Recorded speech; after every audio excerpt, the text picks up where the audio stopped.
Title: The Drowning Echo. The lake was still, too still. Emma and Daniel paddled their small boat through the thick mist that clung to the water like a living thing. The town's legends said the lake was cursed, but Emma loved chasing haunted stories for her podcast, and Daniel never let her do anything alone. The air smelled like decay. The further they drifted, the quieter the world became. Even the frogs and crickets refused to sing. "Did you hear that?" Daniel whispered, his paddle stopping mid-stroke. Emma tilted her head. A faint, wet sound echoed across the water, like someone gasping for air. "We're the only ones out here," she said, her voice wavering. The boat rocked gently, but the ripples didn't fade. They grew, circling around them. Something bumped the bottom of the boat.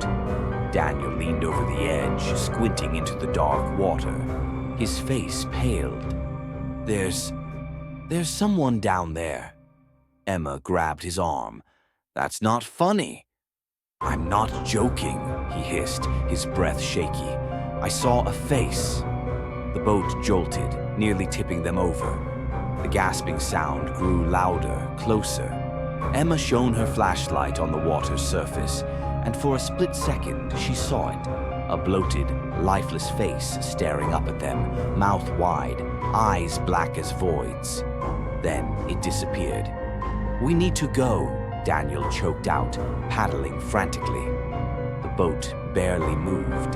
Hands, pale and slick, began to rise from the water's surface, grasping at the sides of the boat.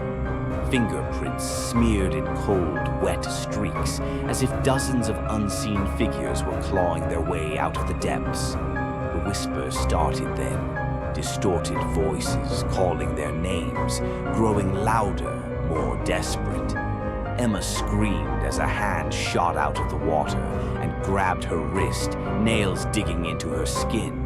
She yanked free, but the cold burned her arm. "We're not going to make it," Daniel gasped, his voice breaking. The boat tilted violently. Water poured in.